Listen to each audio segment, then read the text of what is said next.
दोस्तों नमस्कार। मैं रामानंद राज यूट्यूब चैनल से आज मैं जिस टॉपिक पे बात करने के लिए जा रहा हूँ, यह टॉपिक है आकरण भय। यानी बिना कारण का जो भय हमारे मन में उठता है, उसका क्या कारण है और उससे हम दूर कैसे हों। कहते हैं प्राचीन काल में अनेक राजा यही सोच सोचकर भयभीत रहा करते थे कि कहीं उनके भोजन में विष न मिला दिया जाए। यह भय उनको चरम सीमा तक सताता था। पहले वे राजा विश्वास पात्र आदमी रखते थे। समय भोजन करने से पहले उसे चखा कर देख लिया जाता था। बाद में इस काम के लिए पालतू कुत्ते बिल्ली रखने लगे। रूस का जार निकोलस और टर्की का सुल्तान ऐसा ही करते थे। आखिर ऐसा क्यों होता है? वास्तव में यह कारण भय है।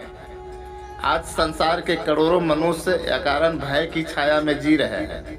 कोई न कोई भय उनको हमेशा सताता रहता है।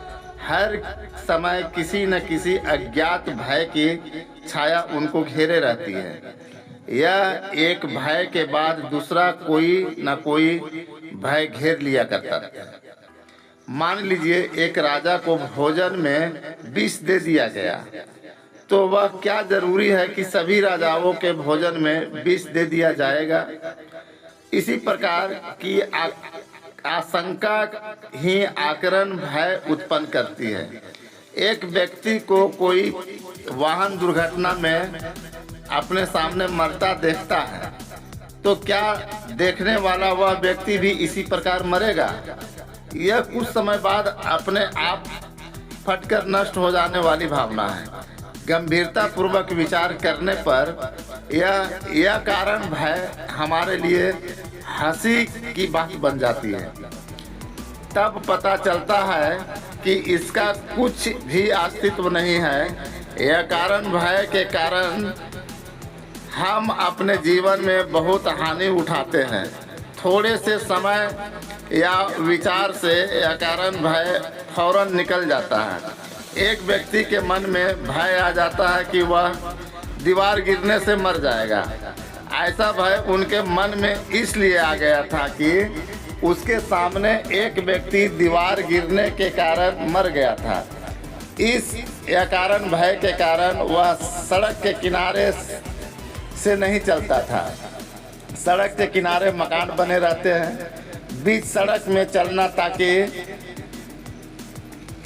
निकट के किसी मकान की दीवार उन पर न गिरे। सड़क से चलने में खतरा ज़्यादा है कि किनारे से चलने में। इस प्रकार व्यक्ति अपनी मौत को मानो समय बुला रहा था। कोई एक व्यक्ति दीवार गिरने से मर गया, तो क्या सभी व्यक्ति दीवार गिरने से ही मरे गए? इस प्रकार की भावना ही अकारण भय का कारण बनाती है। मृतक के साथ जैसा हो गया, क्या वैसा प्रत्येक के साथ होगा? इस प्रकार का कोई नियम नहीं है। हम में से अधिकांश इस प्रकार का भय मन में पाल लिया करते हैं और इस प्रकार अपने पैरों पर स्वयं ही कुल्हाड़ी मारते हैं। अपनी प्रगति की राह में बाधक हम स्वयं बन जाया करते हैं कि हमारे सामने आंधी तूफान के समान आकर खड़ा हो गया है। हम व्यर्थ ही तिनके के समान अपने को हल्का कर लेते हैं और वह हमको उड़ा ले जाता है। सबसे पहले अपने मन से हमें अकारण भय निकाल देना चाहिए। भविष्य के प्रति यह कारण चिंतामय भय करना हानिकारक है। इसी तरह का वीडियो देखने के लिए आप हमारे चैनल को सब्सक्राइब, लाइक और शेयर ज़रूर करें। नमस्कार, जय हिंद।